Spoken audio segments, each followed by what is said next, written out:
और तू बाहर जा इधर। मोदी साहब आज क्यों इतने गुस्से में हो? गुस्से में हो? हट यार बताओ तो सही हुआ क्या है? तो मैं बताऊं, मैं तुम्हारा साला हूं। ये मोदी कुर्बानी की वजह से परेशान है। मैंने तुम्हारे घर से गोश्त मांगा। इतने गुस्से में कभी देखा नहीं। साल में एक बार कुर्बानी आती, मेरा गोश्त नहीं रखते। गाय खा लोगे? खा लूंगा, लेकिन ये नहीं बताना वो गाय का गोश्त है। क्या ही मोदी ने दिमाग लगाया, तालियां हो जाए।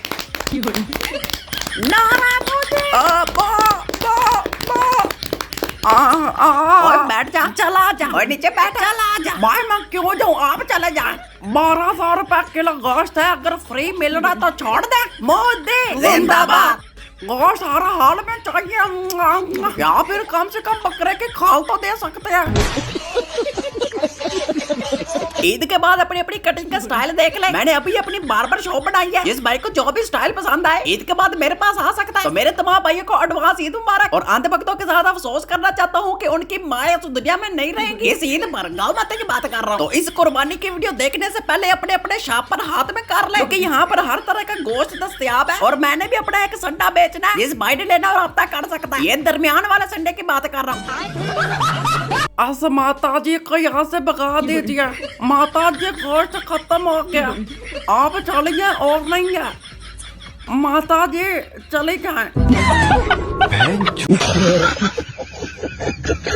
एक तरफ तो मुसलमान कुर्बानी कर रहे होंगे और दूसरी तरफ अंधभक्तों को दिलासा दिया जा रहा होगा, जिसमें गोदी मीडिया और समझदार लोग शामिल होंगे कि कहीं अंधभक्त गोश्त खाना ना स्टार्ट कर दे। इसलिए हर मुमकिन कोशिश की जाएगी कि ये लोग गोश्त से दूर ही रहे। उनमें से एक तरीका ये भी अपनाया जाएगा। गौमूत्र पिए हो कभी? आओ आज हम इसका फायदा भी बताएंगे और इसको पी कर भी दिखाएंगे। पहला फायदा, इसको पीने से तुम्हें कभी कैंसर नहीं होगा।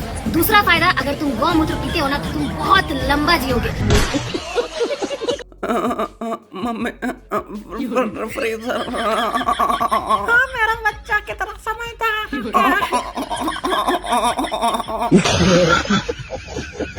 सबसे पहले इस बातचीत की बात सुनना, फिर हम भी बात करते हैं।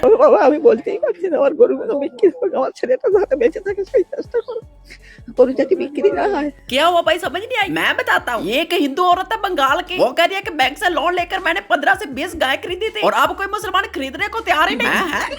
ये हिसाब किधर गया? मतलब हिंदू अपनी खुद गाय माता को बेच रहा है और उल्टा मुसलमान खरीद नहीं रहा। भाई ये सब उल्टा नहीं चल रहा। दरअसल इंडिया के अंदर मुसलमानों ने प्रोटेस्ट किया कि गाय माता को इंडिया का नेशनल एनिमल बनाया जाए। और अब अंधभक्तों की फाट के हाथ में आ गई है। अगर मुसलमानों ने गाय माता को खाना और खरीदना ही बंद कर दिया तो हमारा बिजनेस कैसे चलेगा? हम गाय बेचेंगे किसको? भाई जैसे कि आप जानते हैं कि इंडिया पूरी दुनिया की 3rd largest beef export country है। तो जो ये गाय को माता बोलकर पकांडबाजी करते हैं ना भाई, ये सब ड्रामा है। ये तो सिर्फ एक फसाद फैलाया गया था। और जब मुसलमान इस बात पर उतर आए हैं कि अब हम गाय खरीदेंगे नहीं, तो इन लोगों की फाट के हाथ में आ गई है। खास तौर पर इंस्टाग्रामी टिड्डे। अब इनका पूरा पूरा धंधा बंद होने वाला है। ये लोग खाएंगे कहाँ से? इन लोगों ने मुसलमान और हिंदुओं के दरमियान इतनी नफरत फैलाई कि गाय हमारी माता है और सांड हमारा पिता है और कट्टा हमारा बहनोई है। सिर्फ व्यूज लेने के चक्कर में अंधभक्तों को इन्होंने इतना बेवकूफ बनाया और आज वही अंधभक्त बैंकों से करोड़ों रुपए का लोन लेकर गाय खरीद कर मुंह उठाकर बैठे हैं कि हमसे कोई गाय खरीद ले वरना हमारी ईद अच्छी नहीं गुजरेगी। मैं ऐसे नहीं इनको पखंड भारत कहता, ये साले साहब है ही पखंडी। लेकिन मुसलमानों का क्या, हमें तो सिर्फ मजा लेना है, इनकी चीखें सुननी है, इनको पता चले कि बुग़्ज़ नफरत क्या होती है। अंधभक्तों, मुसलमान ने जैसे ही गाय को नेशनल एनिमल बनाने का मांग किया, वैसे ही लोग कहने लगा कि गौ मांस खा सकता है लेकिन घोड़ के अंदर खाना चाहिए। तुरंत पार्टी बदल लिया। और आजकल हिंदुओं की ईद कैसे गुजर रही है भाई, आप जरा ये चेक करें। मैं कहता हूँ इनकी आगे आने वाली नस्लें भी खुशी नहीं देख पाएंगी। बंगाल में हिंदू लोग गया मंडी में गाय बेचने, अब मुसलमान बोल रहा है कि भाई अपना माता को ले जाओ घर में पूजा करो, मुझे गाय वाय नहीं चाहिए। अब भाई इन सब का इतना हालत खराब है, देख के हंसी भी आता है। सोचो यार, जो 1-1 साल से गाय पाल के रखा है वो सब माता भी मानता है और अपने मंडी में जाके बेचने भी गया, पर वहां तो भी गाय काटने पे पाबंदी लग गया। अब मुसलमान जब खरीदने से मना कर दिया तो अब इन लोगों का हालत ही खराब हो रहा है। भाई मुसलमान के पास तो बहुत ऑप्शन है, चिकन मटन बहुत कुछ है उसके पास, वो कुछ भी खा लेगा। लेकिन जो 1 साल से पाल के रखा है, जिसका ये बिजनेस था, उन सब का हालत खराब हो रहा है। भाई मुसलमान बोल रहा है जाके अपना माता का पूजा करो, हमें मत फंसाओ। तो इंडिया के अंधभक्तों के मौजूदा हालात तो मैंने आपको दिखा दिए, तो चले फिर थोड़ा सा शुगल मेला किया जाए। कहाँ है शुगल मेला? इधर बाहर। गाय चाहे ना खरीदो लेकर गोश्त देना पड़ेगा। कोई गोश्त नहीं हमारे पास, पहले मुश्किल से मैनेज करते हैं। क्या आप चाहते हैं कि हमारे पीछे युद्ध हो, लाशें हो जाए? एक थाला ही तो गोश्त का देना है आपने। भाई हमने नहीं देना। स्पीकर साहब सुन रहे हैं? हाँ मैं सुन रहा हूँ, लेकिन वो ठीक ही तो कह रहा है। भाई आपने बकरा खरीदा लेकिन फैमिली ज्यादा। भाई गोश्त में आलू डाल लेना। सॉरी। हाँ कितने चालाक लोग हो तुम सब। भाग जा मोदी, कोई गोश्त नहीं और निकल जा। स्पीकर साहब आपने बकरा नहीं लिया? वो अलग ही लेवल का बंदा था। मका लाडले न छोकरी का डर ना नौकरी का डर। बस सारा दिन बकरे चरा और शाम को घर नहीं हो रहा मुझसे। क्या हमारे प्रधानमंत्री आम खाते हैं? ना ना ना, मैं करूंगा डबिंग। मोदी साहब आ जाओ इधर। क्या इस बकंडी को कुर्बानी का गोश्त मिला? बाकी मुसलमानों की 40 करोड़ जनता, तो गोश्त की तो बात ही नहीं है। मैं खुद ही नहीं ले रहा। पिछली वीडियो में आप गोश्त की मिन्नतें कर रहे थे और अब कह रहे हो खुद नहीं लेता। देखा, वो आपको लग रहा था कि मैं गोश्त मांग रहा, हालांकि मैं मना कर रहा था क्योंकि हमारे फ्रीजर में गोश्त इतना हो जाता है कि हमें टिंडे पकाने पड़ते हैं। हमारा मतलब गोश्त से बाजार हो जाते होते हैं। वैसे आपने बकरा लिया?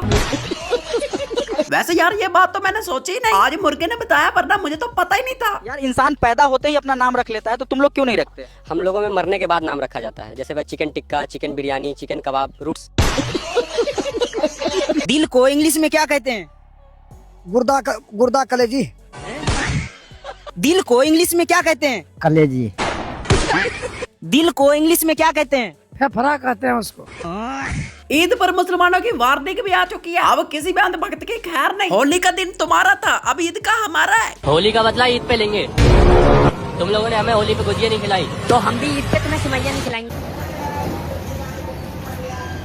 मैं सीधे सीधे बोल देता कि मेरे को गुजिया खानी है। मैं डरा दिया यार मुझे यार। गुजिया वैसे पहले हमने बनाई नहीं थी, तो खिलाते क्या तुझे? देखिए, अब मुसलमानों ने गाय खरीदना तो छोड़ दिया और उसको खाना भी छोड़ दिया, तो आज के बाद पूरे इंडिया में गाय नहीं खरीदी जाएगी। तो आइए फिर गोदी मीडिया से सुनते हैं कि अब वो मुसलमानों की पक्की तारीफ करेंगे। हाँ जी, तो अंजलिना जोली, मुसलमानों ने गाय खाना छोड़ दिया, तो आप इसके बारे में क्या कहते हैं? मोदी को दी गई गालियों की संख्या अब 130 जा पहुंची है। इसमें 112 गालियां कांग्रेस नेताओं के श्रीमुख से निकली, अर्थात कांग्रेस शिशुपाल से अब तो 12 कदम आगे निकल चुकी है। समाजवादी पार्टी और उद्धव की शिवसेना यूबीटी संयुक्त रूप से गाली देने में दूसरे नंबर पर हैं। इन्होंने 4 गालियां दी हैं। तीसरे नंबर पर 3 गालियों के साथ टीएमसी, आम आदमी पार्टी और आरजेडी यानी 3 पार्टियां हैं। और चौथे नंबर पर बिहार की वीआईपी पार्टी है, जिसने प्रधानमंत्री मोदी पर मोदी का मीडिया पागल हो गया। दोस्तों, क्या आप जानते हैं कि ईद के मौका पर इंडिया का जो राम है उसकी शक्ति कमजोर हो जाती है। भाई सीरियस बात कर रहा हूँ, मेरा यकीन करें, मैंने खुद उसको देखे, आपको भी दिखाऊं, ये देखे।